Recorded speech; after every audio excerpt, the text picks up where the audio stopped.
Okay, we'll be starting with night 2 of A Link to the Past in just a moment here.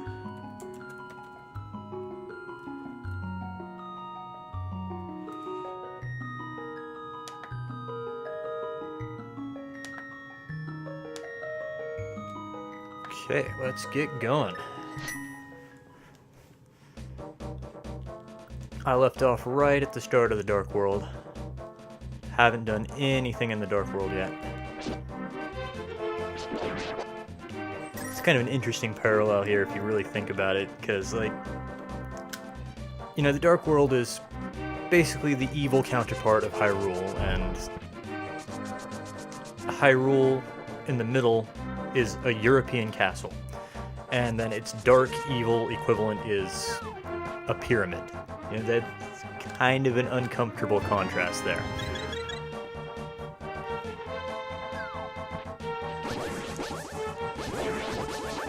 Especially when you consider it comes from a Japanese developer. But let's not get into that. It's not important.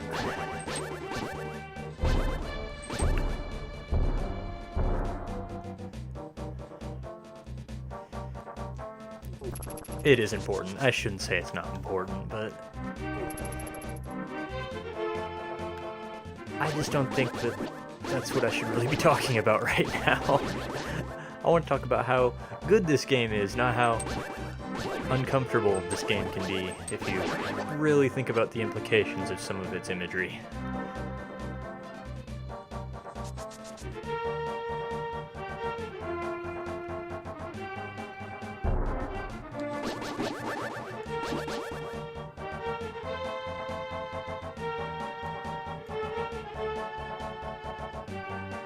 There's not much you can do in the Dark World until you complete the first dungeon, so that's where I'm heading right now.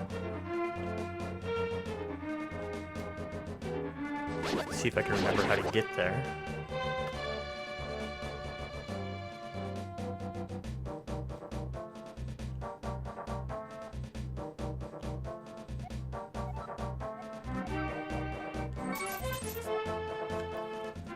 You need the monkey's help to get into the dungeon, so go ahead and pay him. He's the Tingle of his era.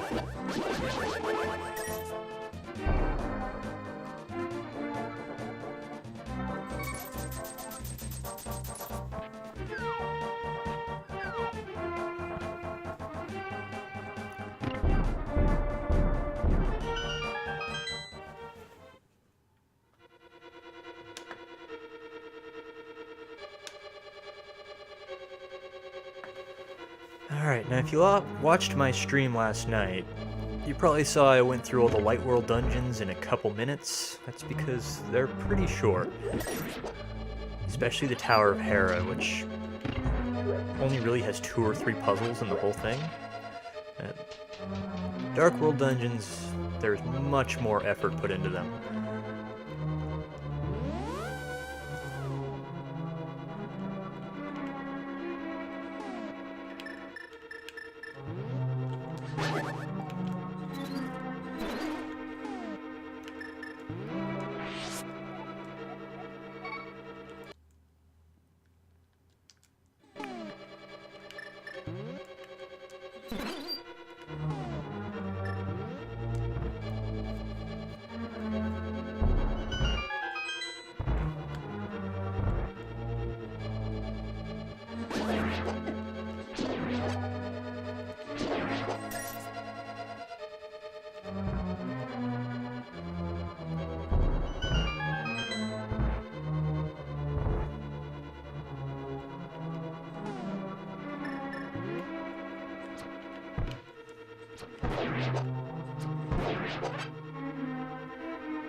don't think I'm ready to go over here yet, but I don't remember, so I'll double check.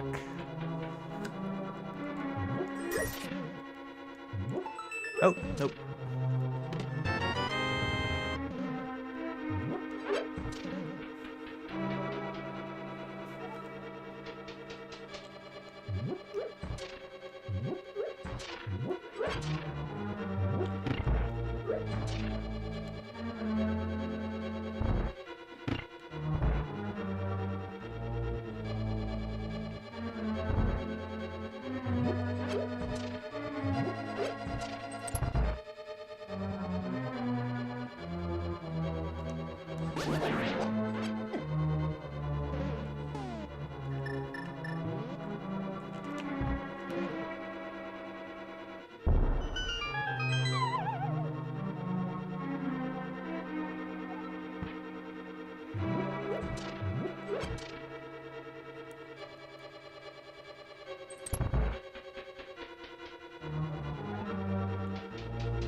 Hey, come on. Jerk.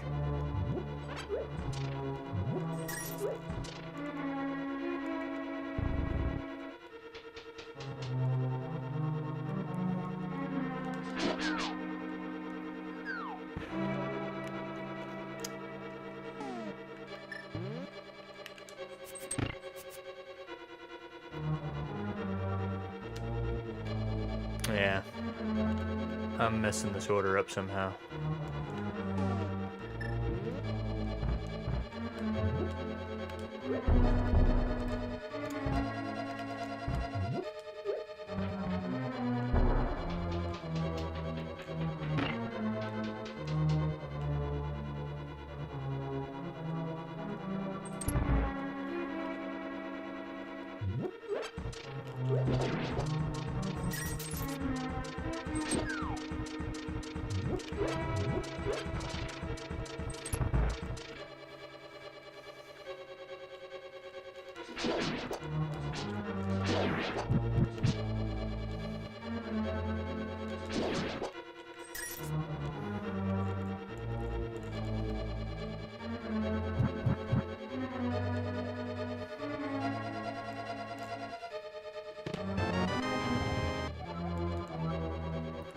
It's nice that they give you a stack of bombs there, because you do need bombs in a minute here. So it just saves you from some frustration. If you get here and you don't have any bombs.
Shooting an arrow into an eye becomes really common starting in Ocarina of Time. This is where that puzzle started.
See, that dungeon took me about 10 minutes to get through as opposed to about 5.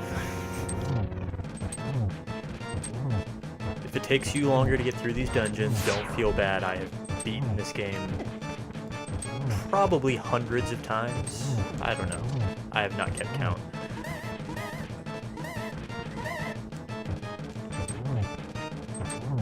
A truly ridiculous number of times, especially when it came out on Game Boy Advance and I could play it pretty much wherever I went.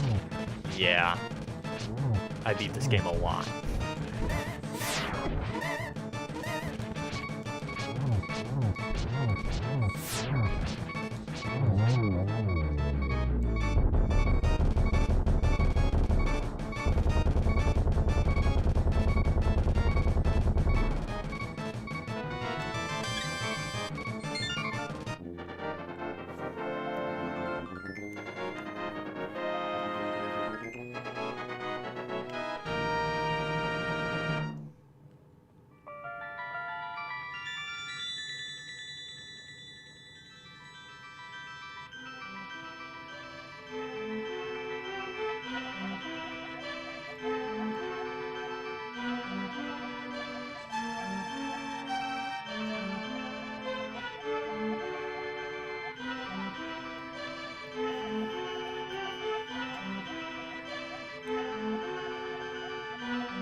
May the way of the hero lead to the Triforce.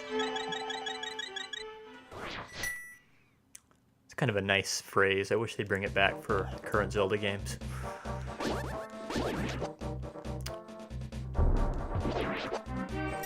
Okay, once you finish the first dungeon in the Dark World, you have a lot of flexibility in the order you can actually do the rest of them. A really popular strategy is actually from here to go and do the 4th dungeon next, the Thieves' Town.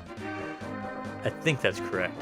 Like I said, it's been a few years. I'm a little rusty on some details, but I am going to follow the quote-unquote official numbered order. So it's not the most optimal path, but it's the way the game is intended to be played.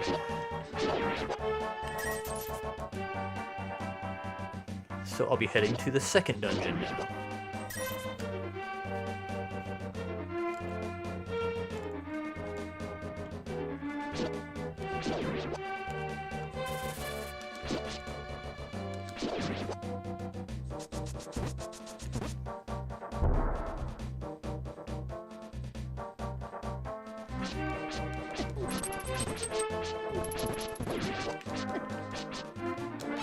Oh, come on.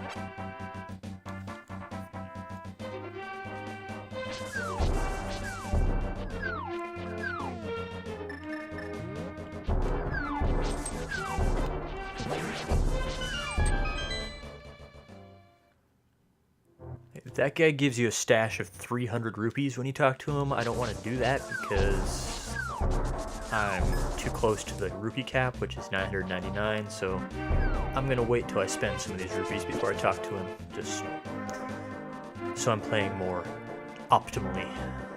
Let's see. Last time I was over here, I wasn't able to do this puzzle because I didn't have enough arrows, so I'm going to do that right now.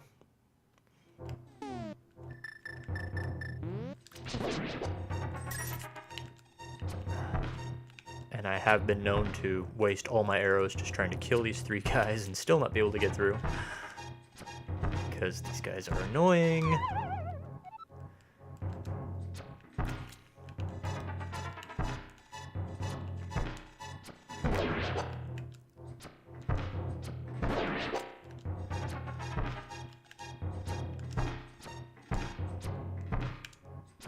There we go.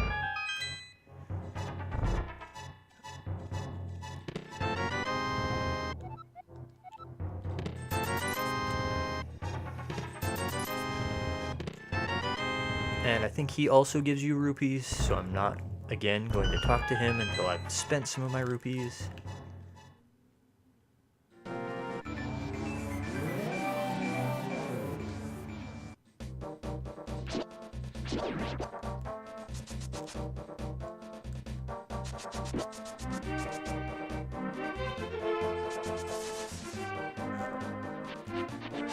That's the second dungeon right there, but I'm gonna go run over here and do something real quick.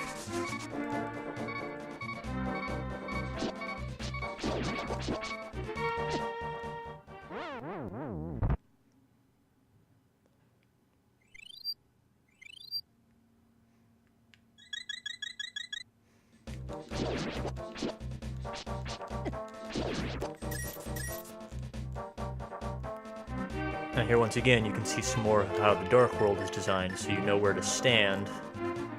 There's like a visual clue there that says you should stand here and go to the Light World. Just like that.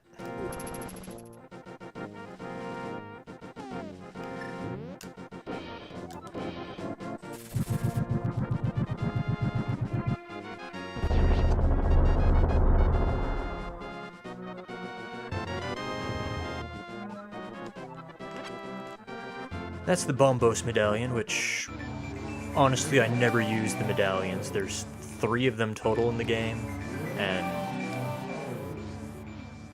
you need to use 2 of them to get into some dungeons, but outside of that, I never bother with them. They're not needed. Now I can go start that second dungeon.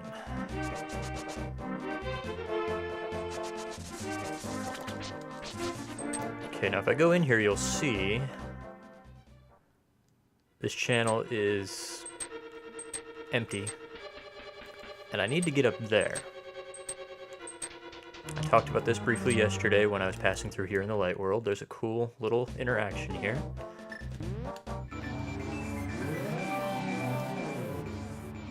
When you come through here in the Light World, you think that all you have to do is go in here and open this channel of water, and that lets you get a piece of heart outside, and that would seem to be all that this is for, is just a puzzle. But actually, it's also part of the second dungeon in the Dark World, which I think is pretty clever.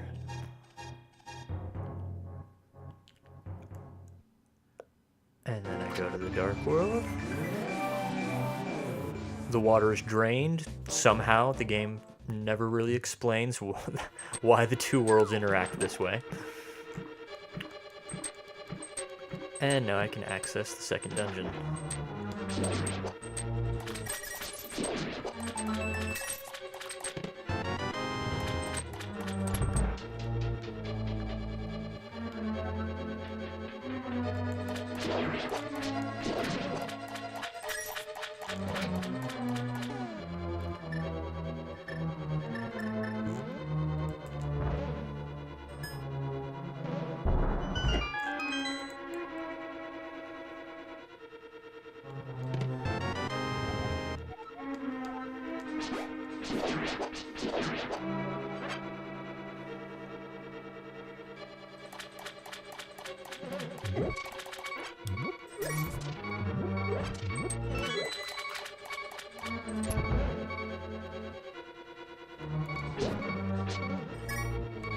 Ah, dang it.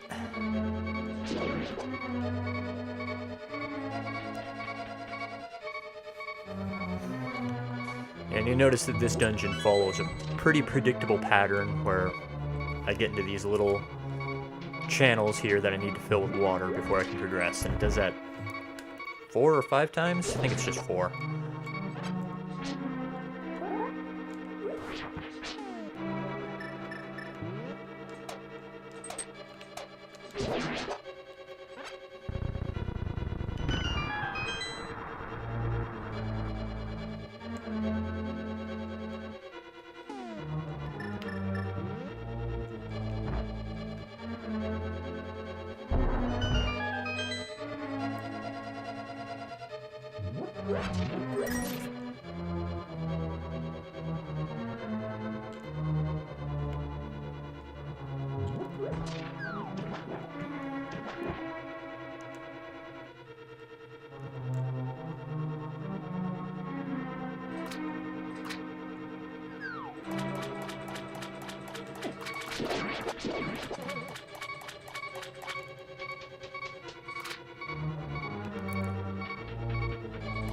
I think I need to go up here first. I don't remember. I'm rusty. No, I don't have the key yet. I can't go up there.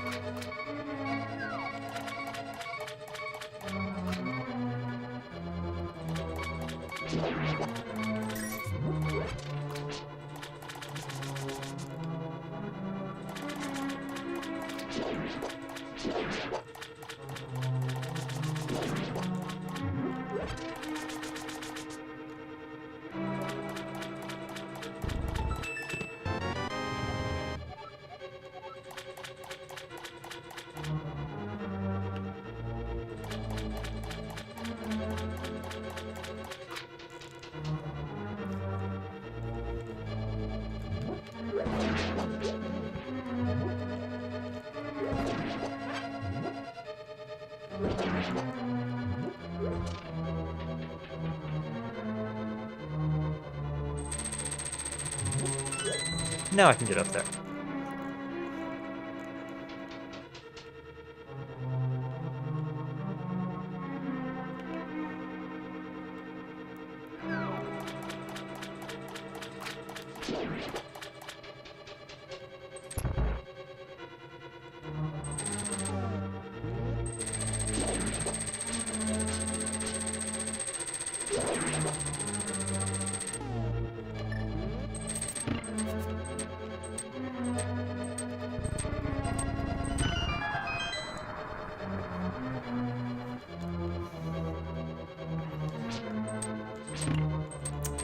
You gotta change the switch back. You have to, if I remember correctly. Pretty sure I'm right on that. But if you don't do that, you can't get the big key later on.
Now I can head back to the big middle room and pick up the hookshot and proceed to the final boss of the dungeon.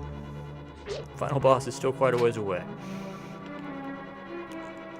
I don't expect to get there till tomorrow night.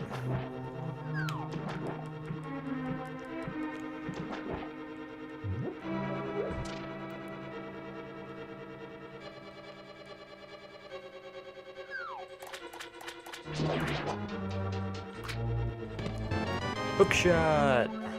First appearance of the hookshot in the series. It's hard to imagine a Zelda game without some iteration of the hookshot now. I think probably the claw shot in Twilight Princess is my favorite version of the hookshot, but this is the original.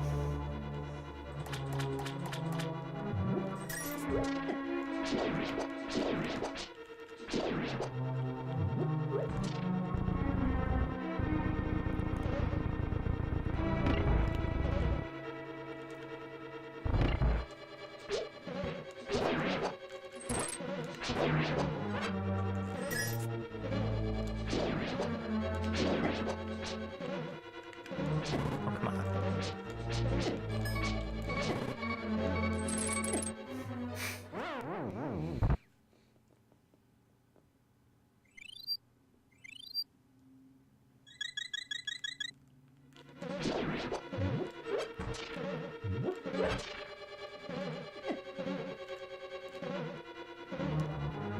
I do believe I'm out of fairies now. Oh, I have one left. Good.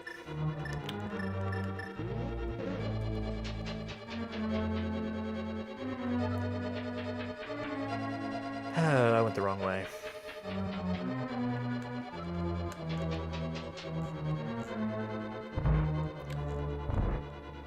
Hooray, wasted effort.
And every game has to have one.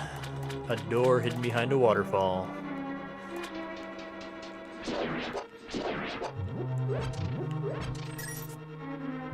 Actually, a couple of those in this game, but that one's probably the trickiest one because it's not really visible. You have to really look at the construction of the dungeon to realize that it's there. Or just start wandering into waterfalls, which is probably how I found it the first time. Back when I was 8, and this game was mind-bogglingly difficult for me.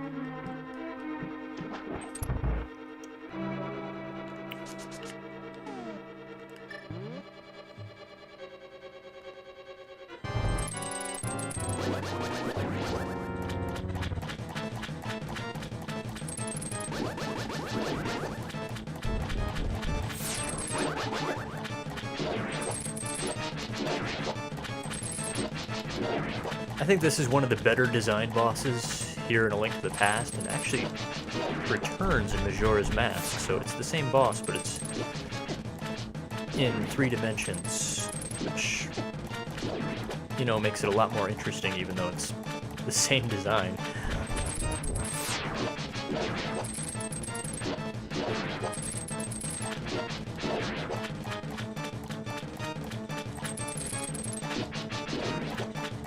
Looking forward to Majora's Mask. I will be playing that one in a few months here. Not right away, though.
Okay. I'll go just about cap my rupees, so I'll go spend some of these here.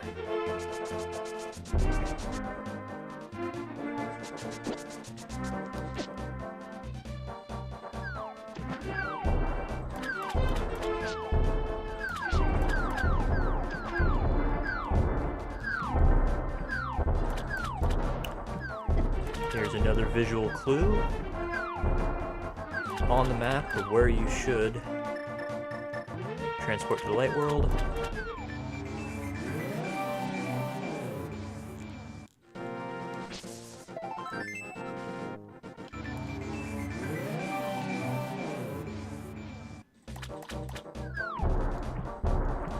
For a reward.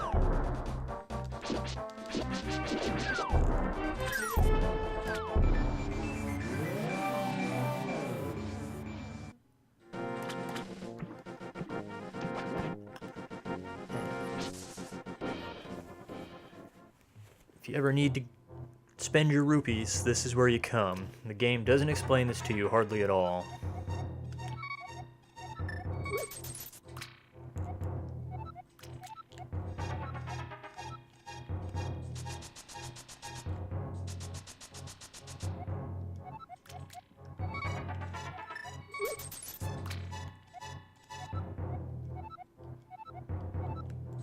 The luck means nothing. I think it's just an actual fortune teller for real life if you subscribe to such things. I personally don't.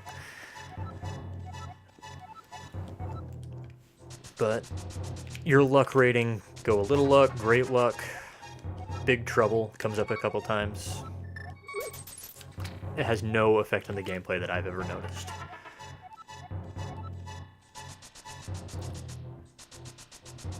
But if you throw 100 total rupees in this pawn, fairy appears, and you can increase your bomb or your arrow count, which which is super useful. Especially with bombs, because you can hold hardly any at the start of the game. And after you've done it the first time, you can increase the rupee count to 50 rupees at a time, which makes it a lot less tedious to get all the upgrades for it.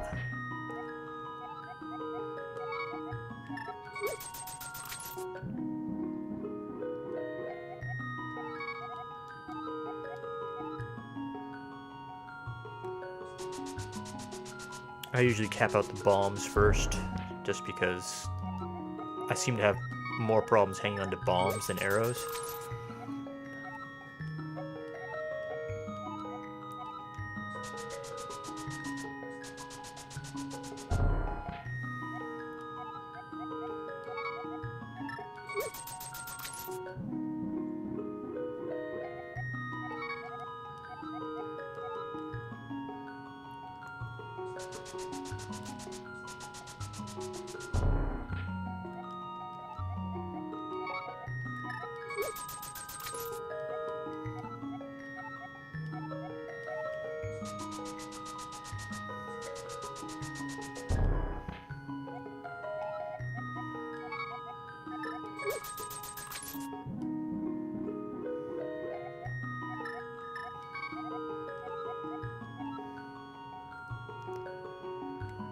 I forget what the maximum is. I think it's 40 bombs, but I'll just keep throwing money at her until she stops.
Oh, okay, that's 50. 50 is the maximum. The last step, she gives you a big boost up, total of 10.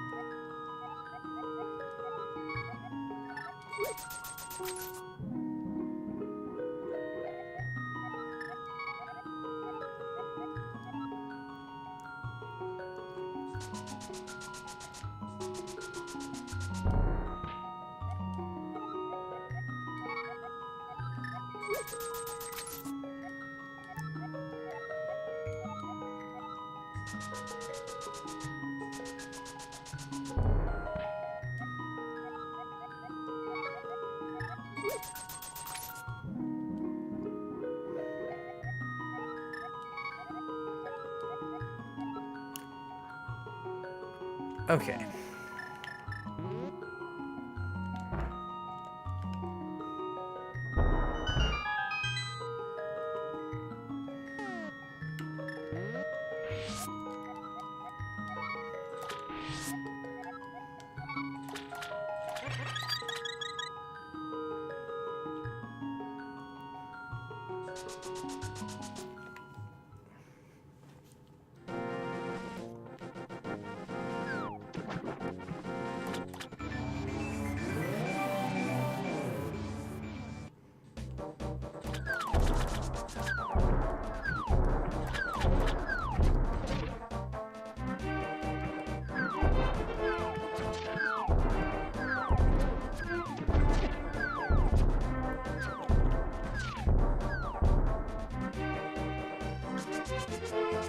remember what's up here in the Dark World. I don't even know if there even is anything at all up here in the Dark World.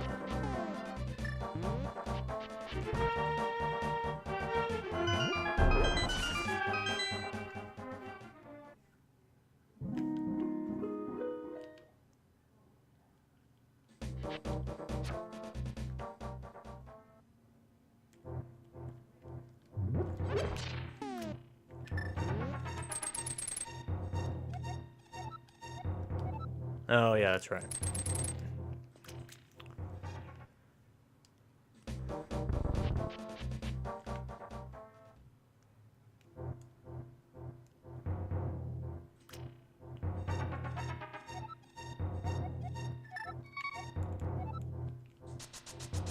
So there's nothing up here. Okay. Moving on.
Oh, come on. All right.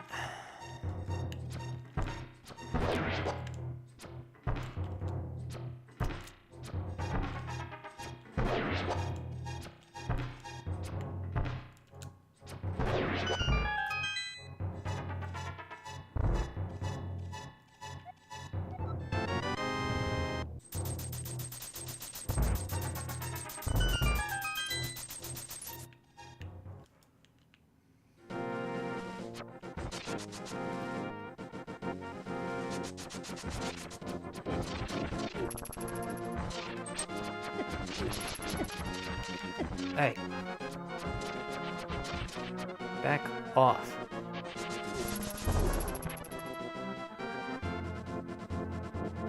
There's one slight downside to the way this game is made is Link doesn't really have a hitbox, so enemies will just walk right through him. So while he's invulnerable, like the mercy invulnerability when you get hit, enemies will just sit on top of him and you can't really hit them because of how close they are to you. It can suck sometimes. Still, it's a minor problem in an otherwise pretty well put together game.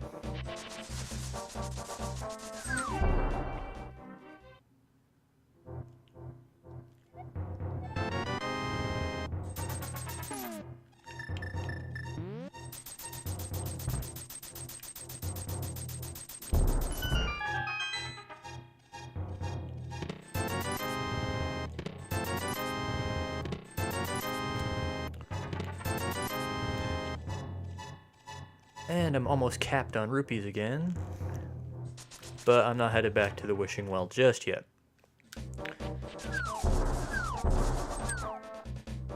I'll just let them build for a while, no big deal.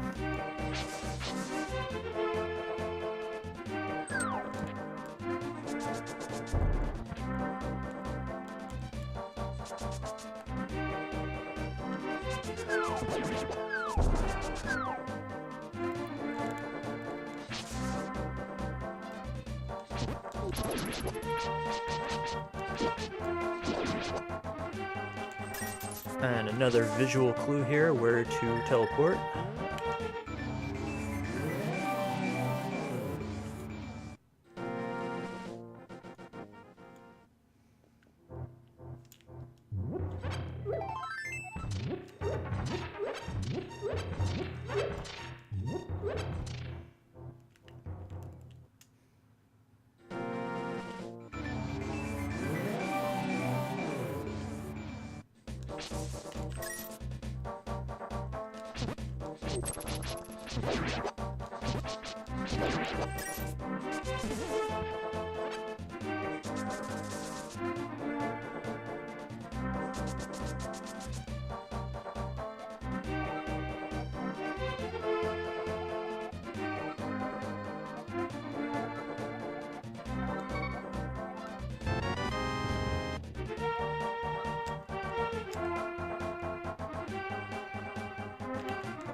This is how you get the magic flute, whatever it's called.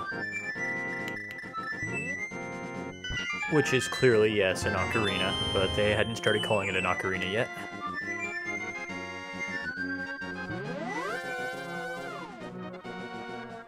So there, the boy hadn't even gone to the Dark World yet. However he gets there, the game doesn't explain it. And now he's there, and he already gave me the shovel. So, apparently the magic mirror lets you travel through time as well? It's not clear.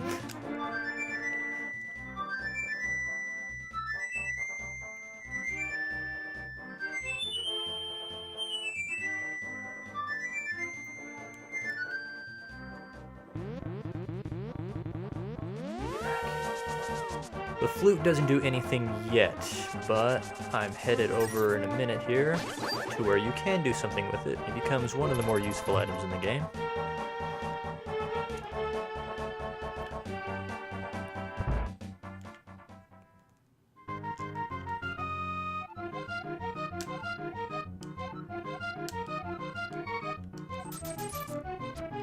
Hey.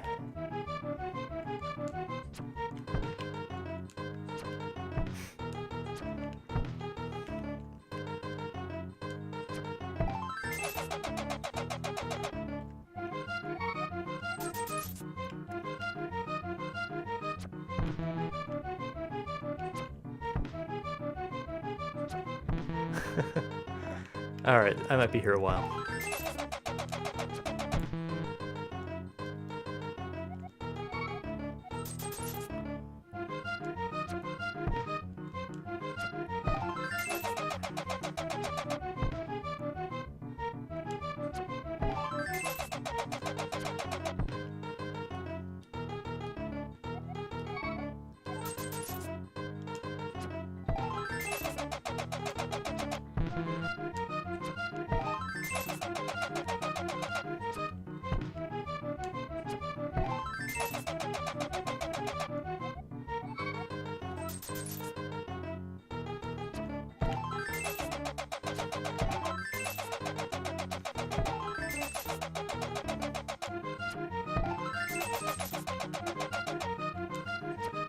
Oh, come on. The worst thing is I don't even remember if you get a piece of heart for doing this or not.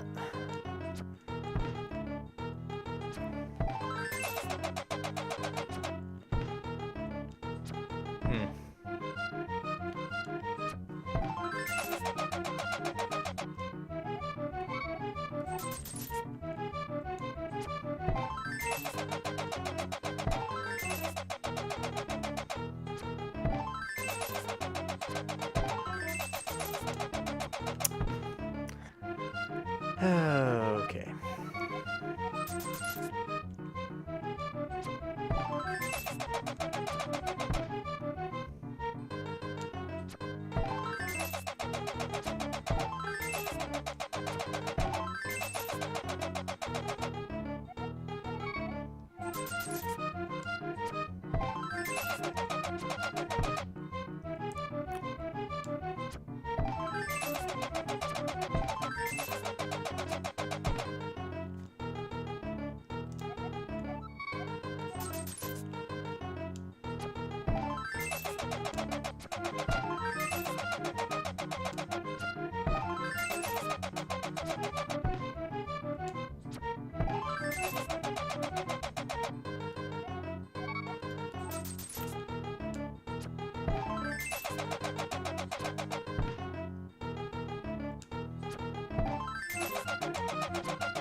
Hey.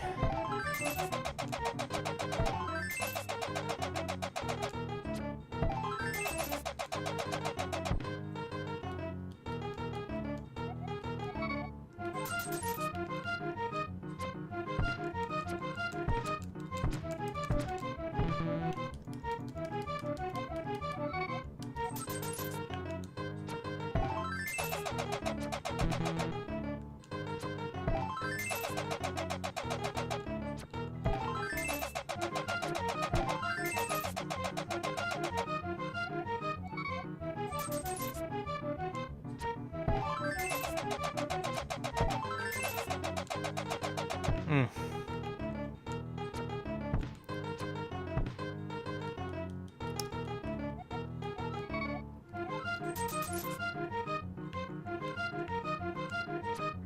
Oh, screw you, hand.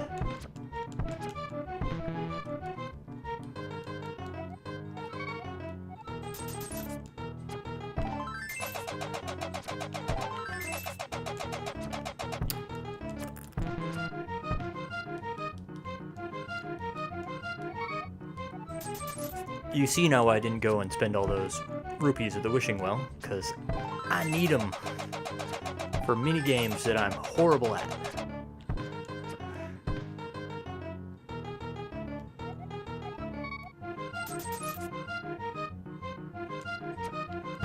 Come on, that was dead on.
Alright, I need to look up if there's even a heart piece on this, because I don't remember.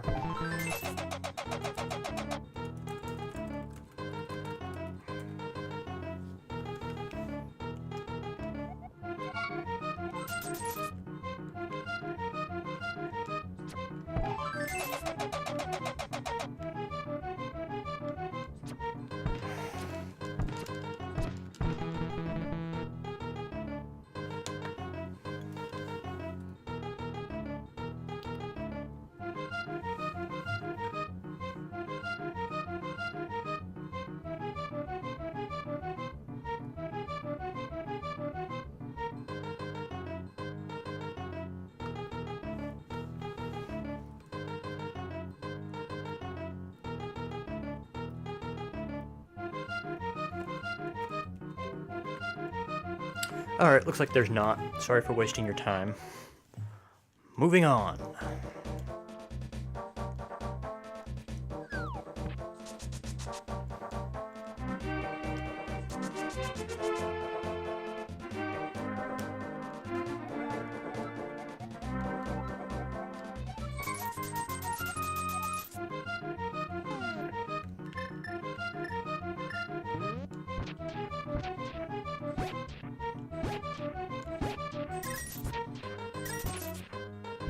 Somewhere in here there's a heart piece. It gets moved a lot.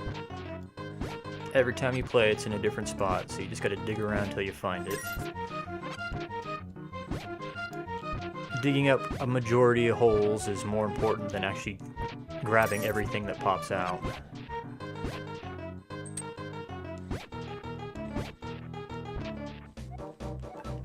think the stuff that pops out doesn't even disappear, so you can just keep replaying till you get it. And just keep digging holes and picking up everything that comes out, because it doesn't disappear, so you can take your time about grabbing it. You can focus on just digging holes. And the only thing that sucks is you have to leave the zone and re-enter it to reset the minigame, which is not fun. It just adds time onto an already fairly time-consuming minigame.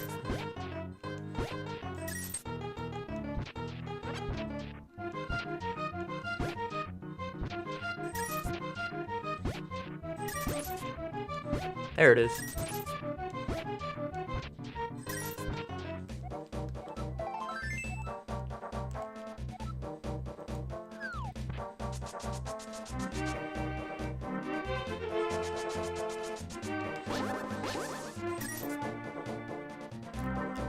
I don't have what I need to lift this rock yet, so I'll have to go back to the light world, but that's okay, because what I need is in the light world right now.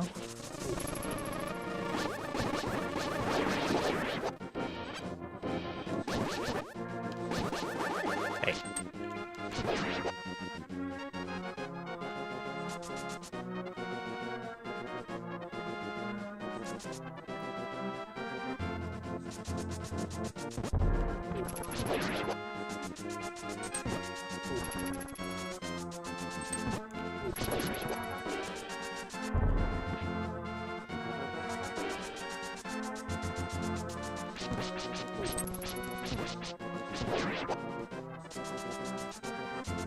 Huh, red hat guy is gone. Oh well.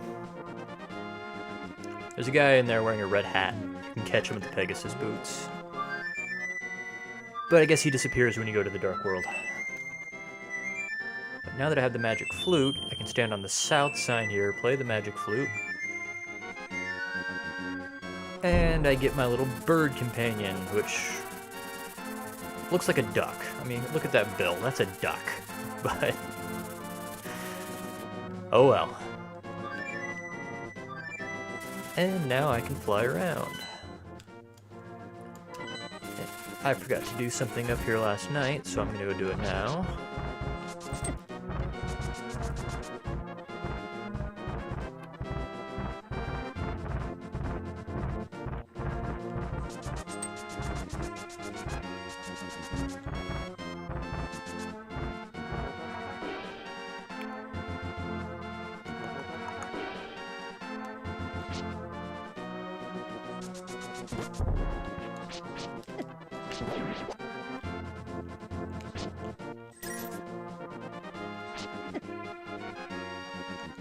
That's what an Octorok looks like in 16 bits.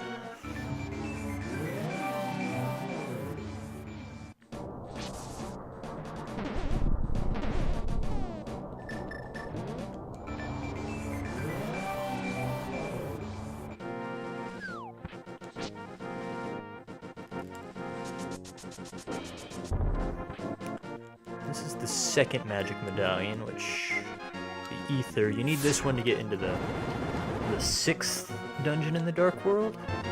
So obviously I'm getting it way ahead of when I actually do need to get it, but I like to get things as soon as I can, because I'm anal.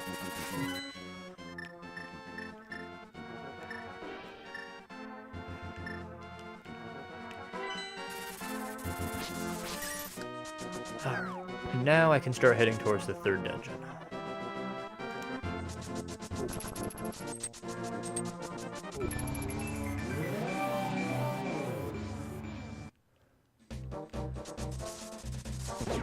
That's just a handy portal to the Dark World right there, right through the gates of Hyrule Castle, which the game does tell you a couple times that it's there, but it's not real clear what it's actually referring to.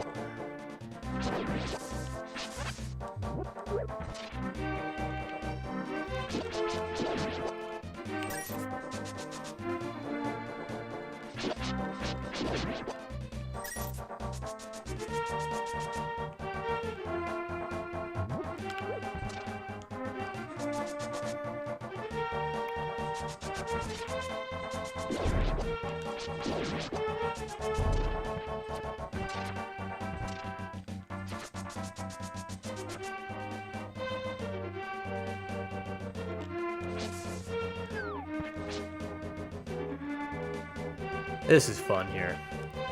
Curses to anyone who throws something into my circle of stones. So I'm going to take his sign. Whoops, I messed up. Well, I'll throw this in the circle of stones, but it's more fun if you throw his sign in the circle of stones.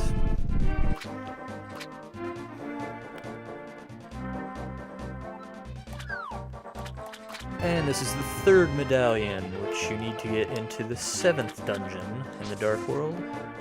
Again, getting it way ahead of the time when I need to, but it's on the way to the 3rd dungeon, so I grabbed it now.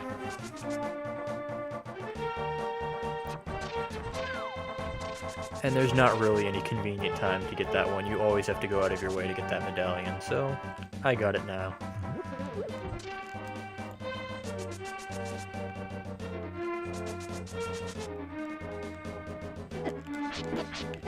Come on.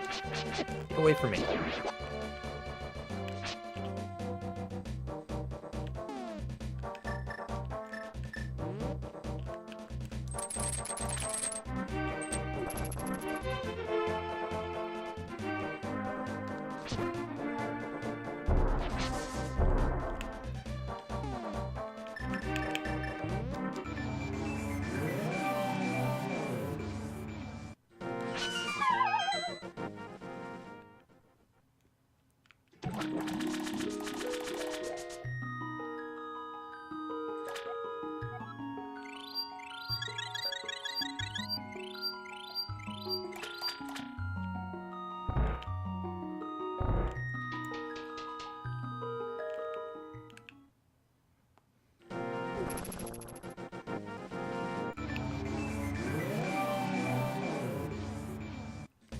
Now, over here in the Dark World Graveyard, there's some stuff that you're technically not supposed to be able to get at until you have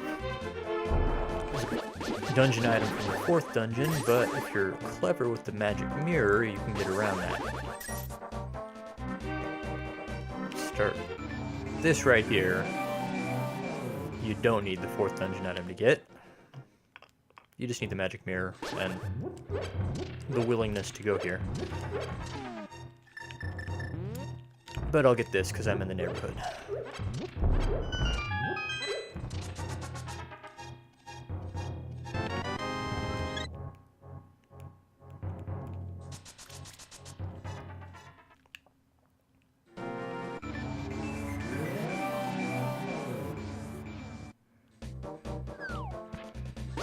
Now you can see the darker stones there.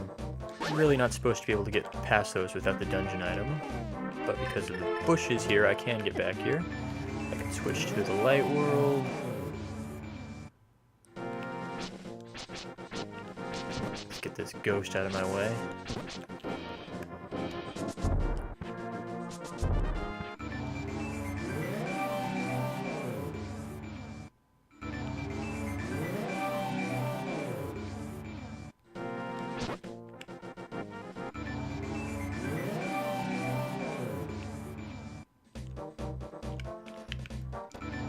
Okay. Now you're supposed to use the Pegasus boots to dash into this tombstone to make it open up. And you're supposed to not have room to do that without those stones being gone, but you actually can do it just like that. And this will get you the magic cape. Makes you invisible and invulnerable.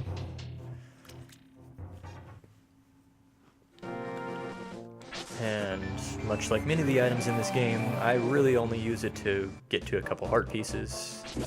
I'm sure there are people out there who can show you all kinds of fancy things you can do it for exploits or just making the game easier, but I'm a dummy. I don't use things like that. I brute force my way through everything.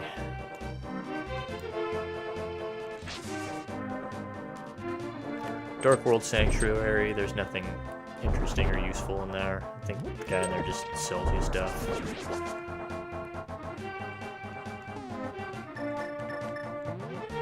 Arrow points at nothing. I think if you dig there, there's some rupees under there or something, but once you get the flute, you lose the shovel, so I can't get at it.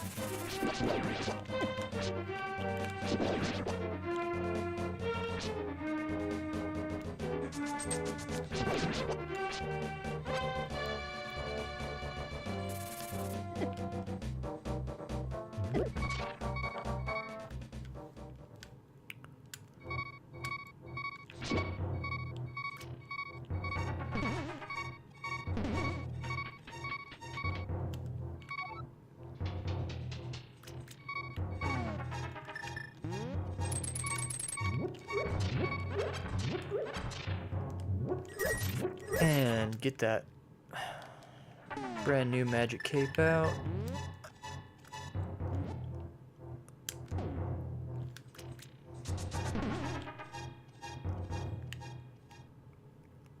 And get yourself another piece of heart. God. Those things deal a lot of damage for a little bird dinosaur thing.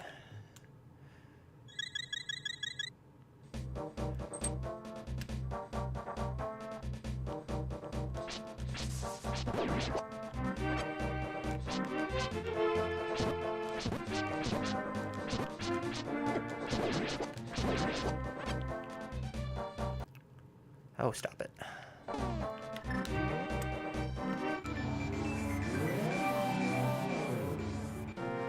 Once you've entered the Dark World, you can come to this tree, and the lumberjacks have finished cutting it open, so you can drop down into the hole. And there is a fairy fountain down here, which is good. I need one.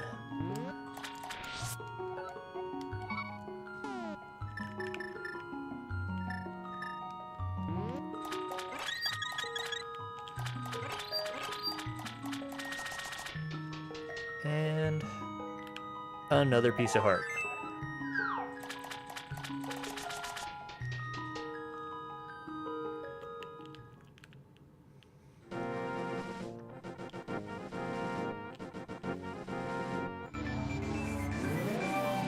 Okay.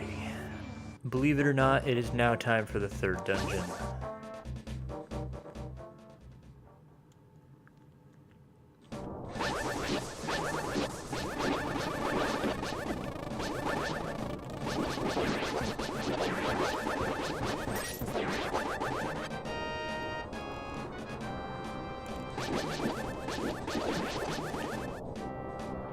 I think when I was a kid, this dungeon was the one that kept me stuck for the longest time, which is kind of sad because it's really not that complicated.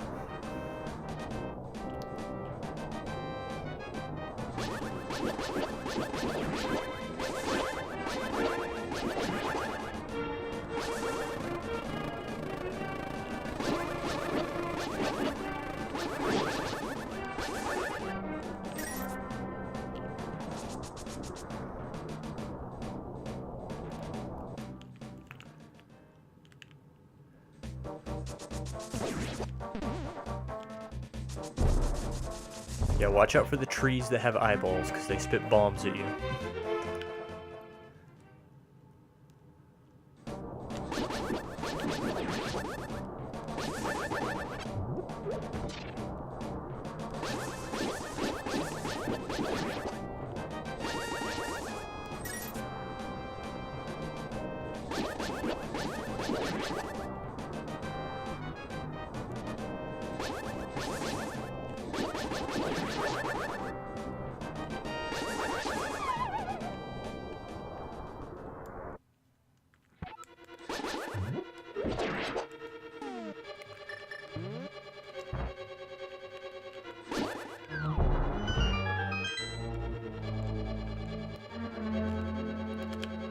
Yes, you are allowed to do that. What I just did there. You can just edge along the wall. You just got to do it quickly.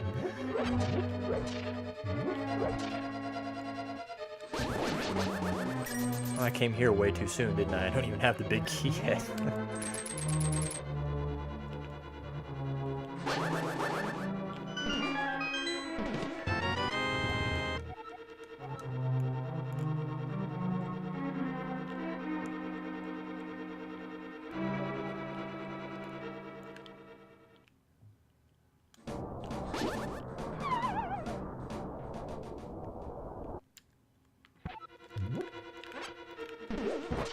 Oh, the mummies. Maybe those are re-deads, now that I think about it. Can't do anything about them yet. Well, I can, but...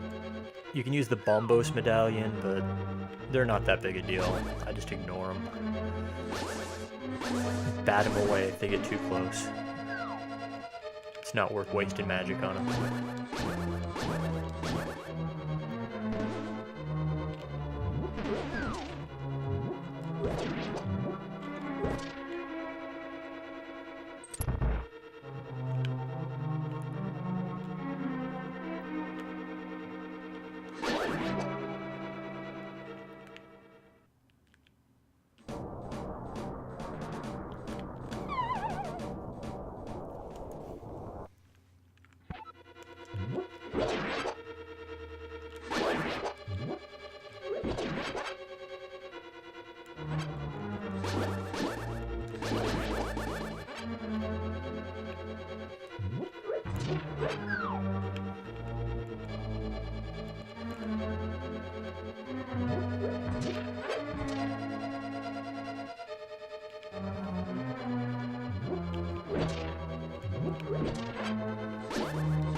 Man, those things take a lot of punishment.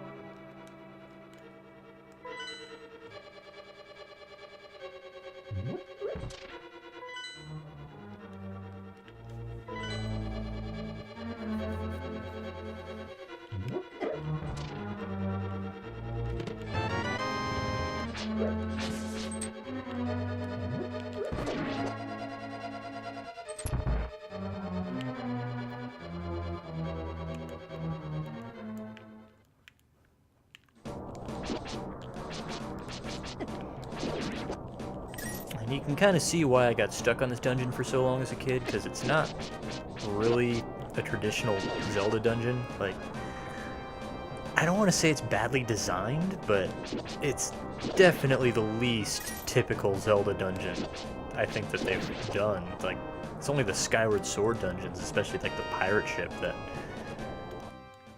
is this scattered, and I'm not sure what word I would use to describe it, like maybe unfocused?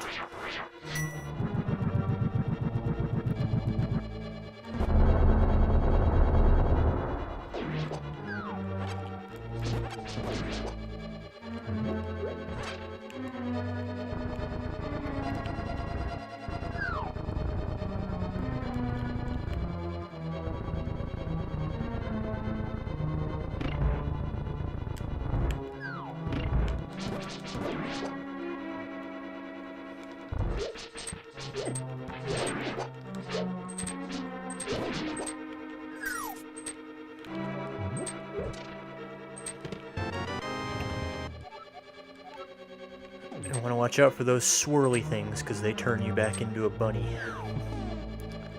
And they can be quite annoying.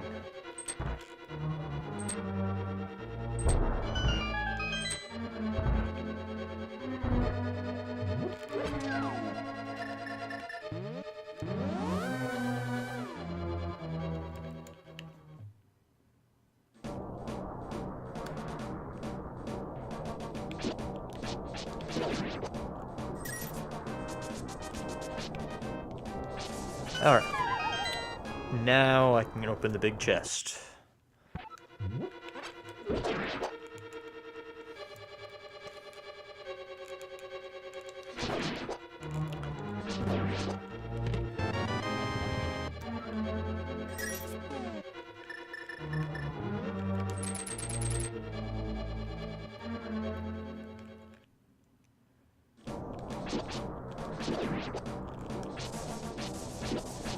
Hey.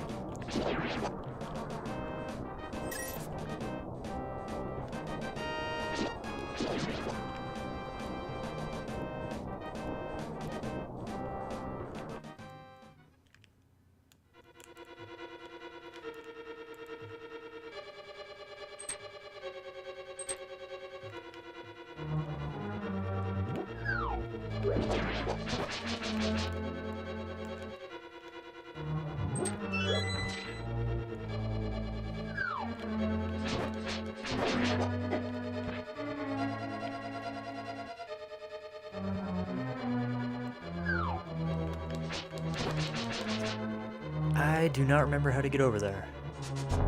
That's how.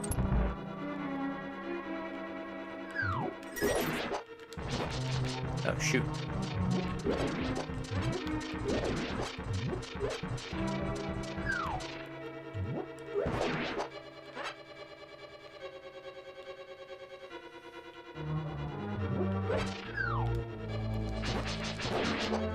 I do not even remember the point in coming over here.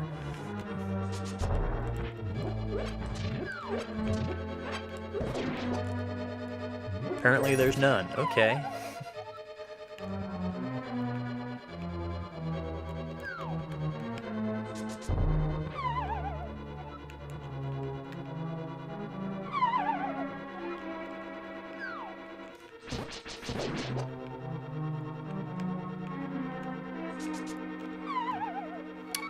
Alrighty.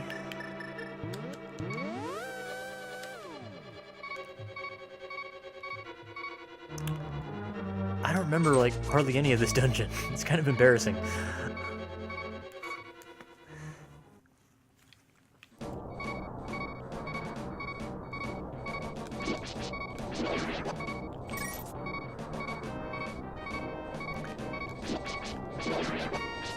Like, you see in this dungeon, like, so many of the keys that you get are just to get out of the room you're trapped in. They're not really to progress forward in the dungeon. And it kind of loops around on itself a lot.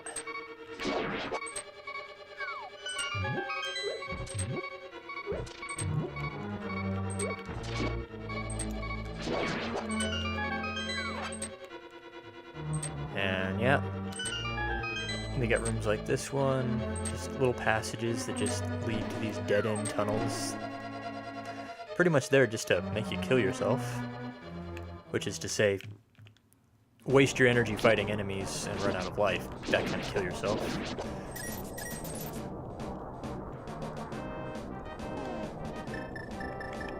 And then you got this horrifying thing, which I have no idea what's going on with this thing.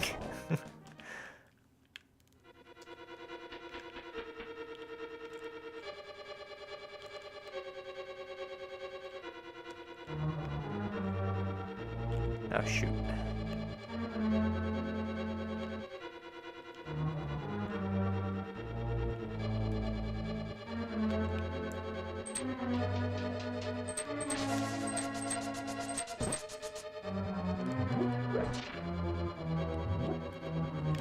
Hey. Not cool. I do remember this shortcut, however. No need to go back through all those mummies. There we go.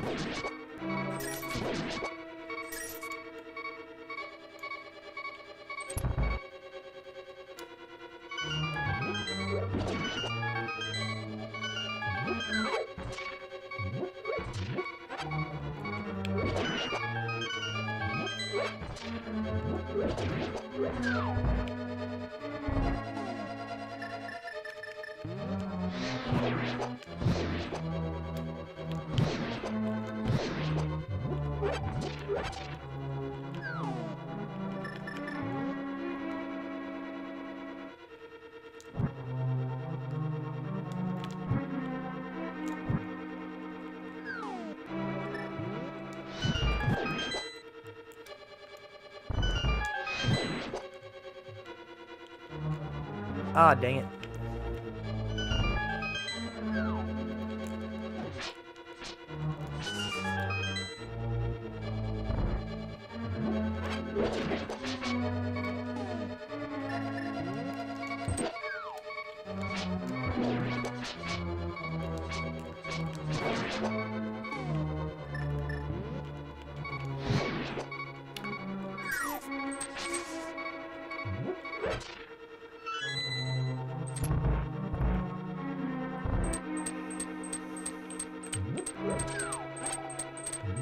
Okay, and here's the boss, and this is gonna suck because I have almost no magic power. This boss is pretty easy if you can use the fire rod on it, but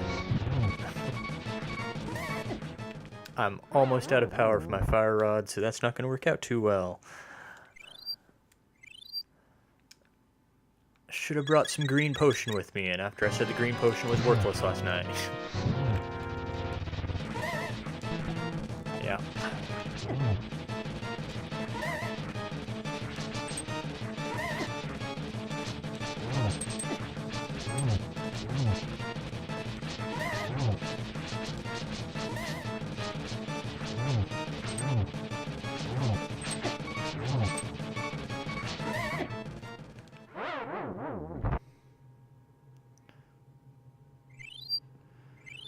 Oh, I have no idea how many fairies I have.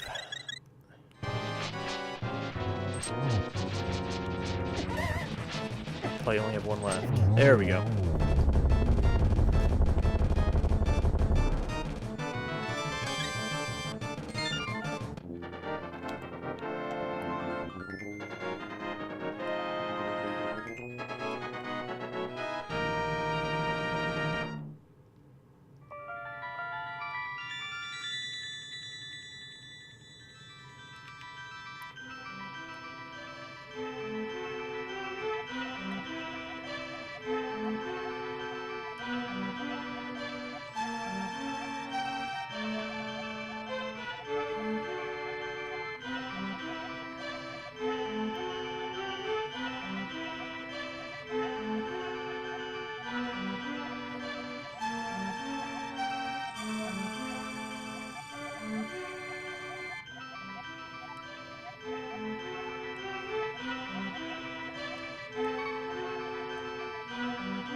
Okay, now I can head more or less straight to the 4th dungeon, which is one of the better designed dungeons in this game, I think.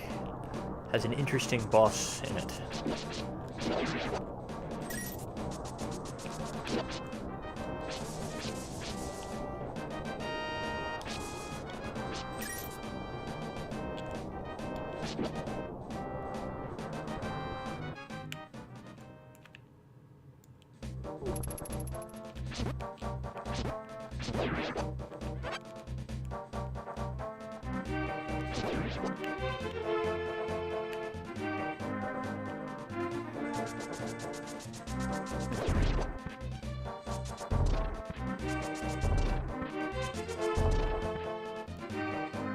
I felt like doing that.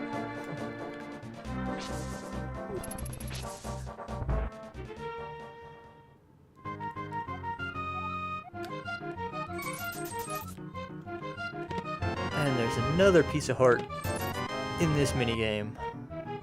Once again, I apologize if it takes me a while to get it. This is completely an RNG minigame.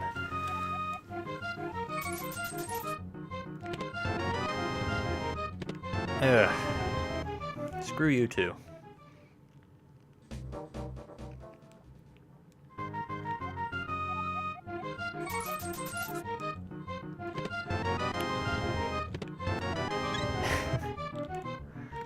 You can at least give me rupees.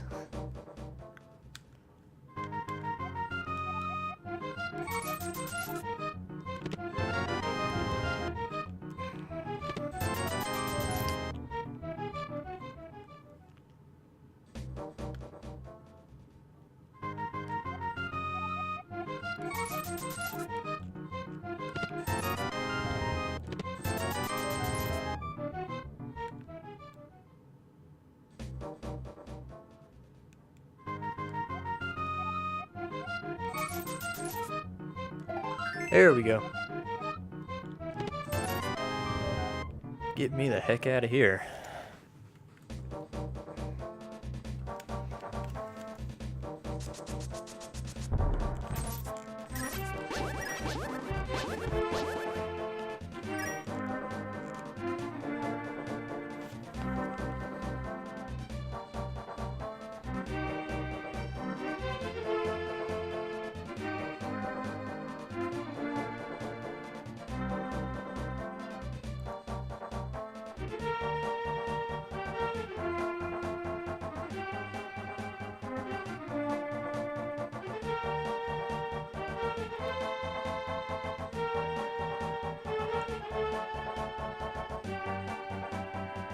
Alright.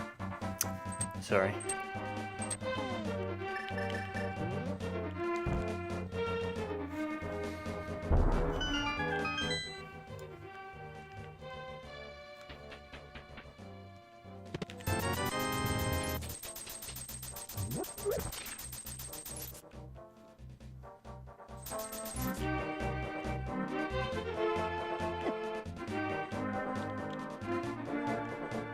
There are a few things to do around town here. This is the Dark World Kakariko Village, if you couldn't tell that. But I can't really do them until I have the dungeon item from Dungeon 4, which I'll get to that in a minute.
Okay.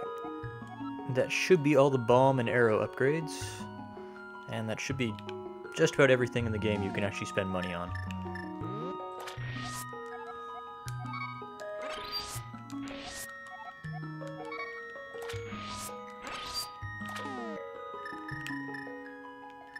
Okay, now we can go do the 4th dungeon.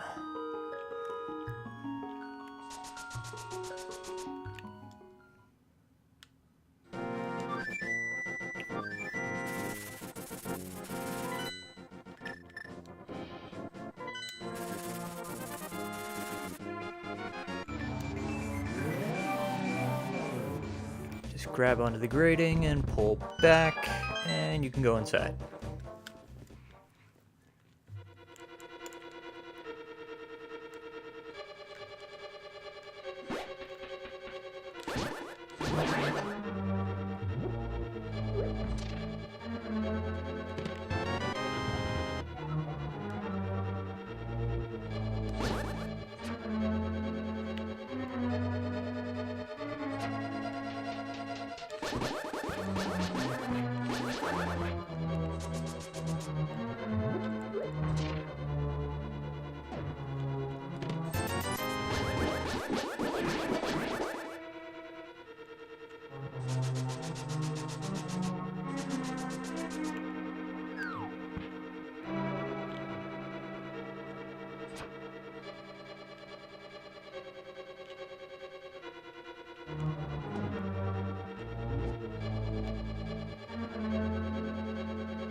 I remember this dungeon a little bit better than the third one, thankfully.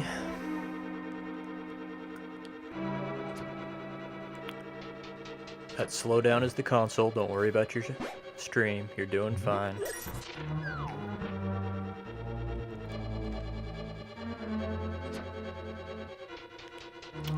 Can't quite handle all the stuff that's on the screen right now.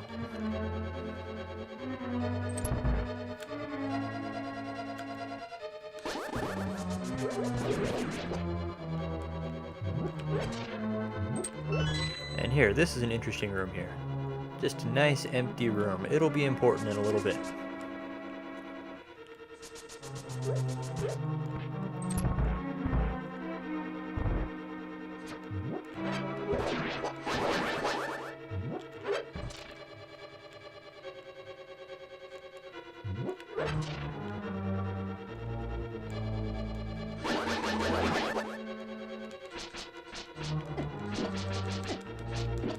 Hey.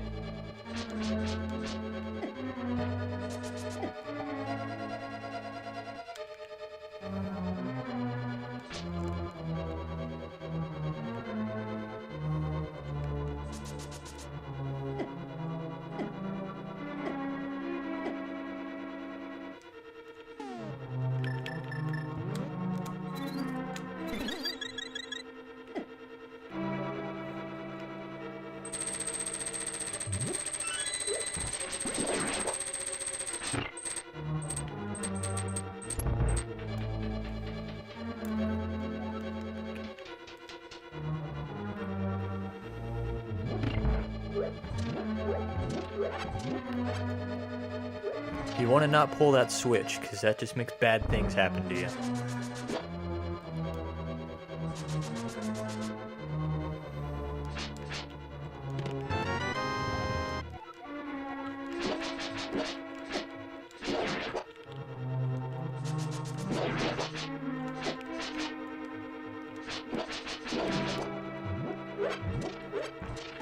Okay, and we use bomb. Now if I went back to that empty room below, you would see that there's now sun shining into that room. I'm not going to head back there to show you, just take my word for it.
Can't pick those blocks up yet, but I will be able to soon.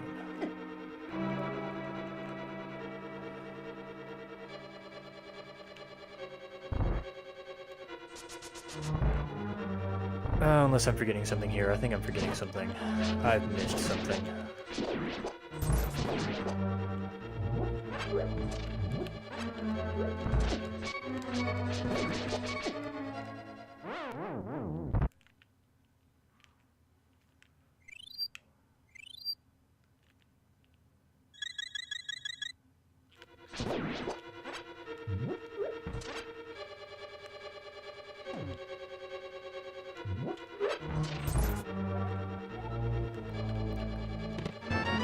And this would seem to be the descendant of the wise person, but she's not in a crystal when every other one in the game has been so far, so that's interesting.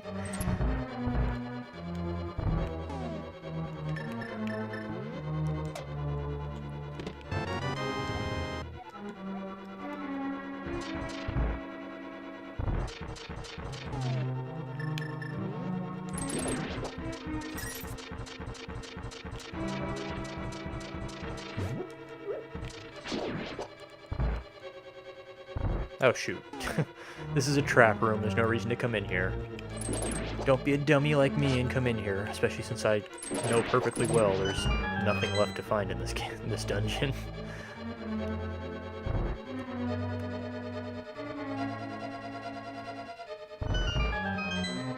Alright.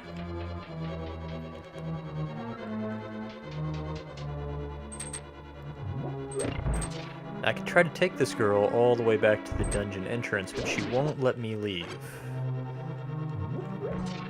So I take her into this apparently empty room, have her stand in the sunlight, and oh my god, she's the boss.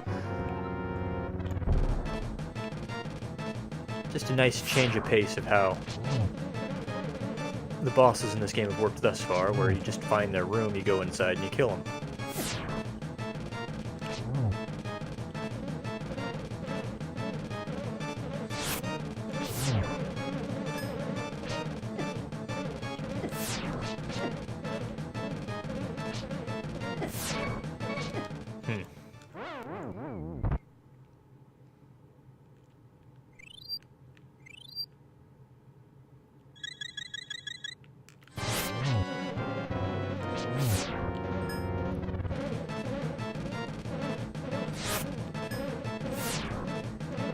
You notice I don't really have a strategy on this boss. I just stab her until she dies. I'm sure somebody out there could tell you a great strategy for this boss. I like brute force. I just like to just whack things till they die. That's how I play video games. It can get in the way sometimes if I'm playing a game where that's not a good strategy.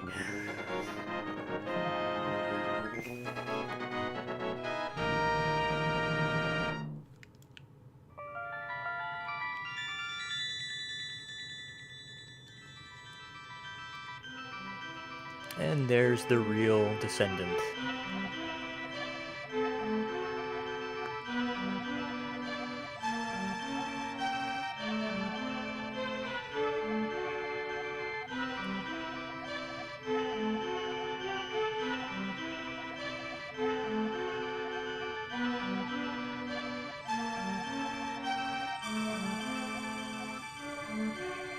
That's not irony, by the way. That's not what irony means.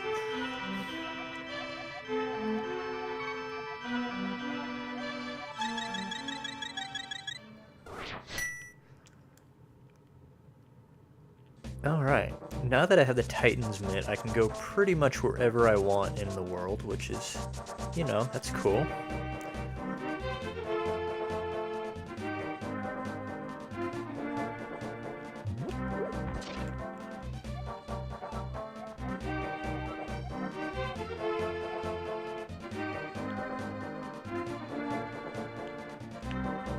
Start by taking this guy home.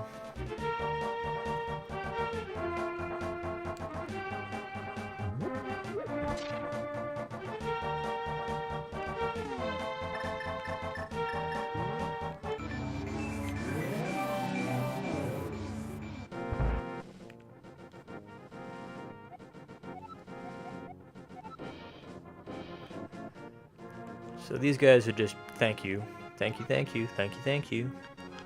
Leave, then re-enter.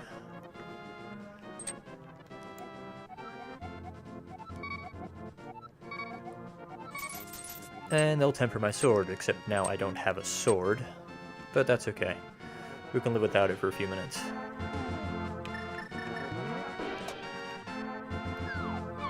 Drop down here.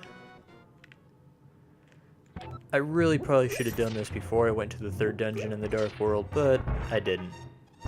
Just drop down here, drop some magic powder in here, and this guy will curse you by cutting your magic use in half.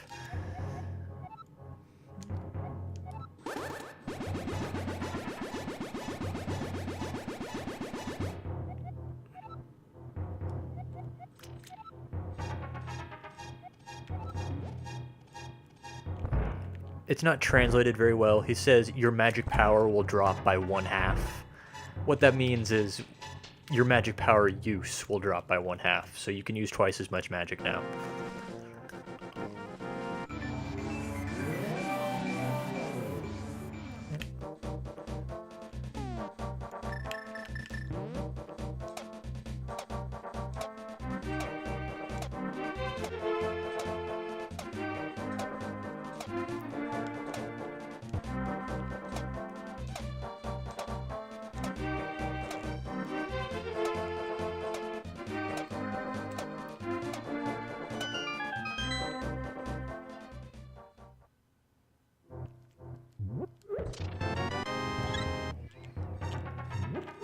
Okay, there should be only 4 more pieces of heart left in the overworld, if I'm counting correctly.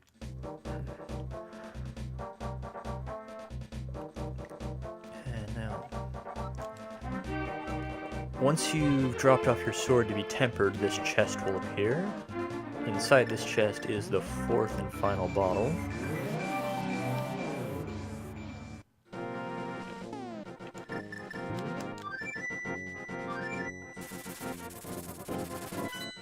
Take it over here to drop off number 7.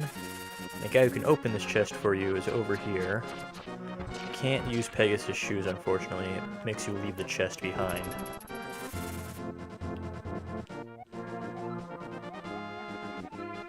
Keep it a secret from everyone else, huh? It's a secret to everybody. And there's the final bottle. And now I can return to point 3, Kakariko Village, head back to the blacksmiths, and they'll have my upgraded sword ready.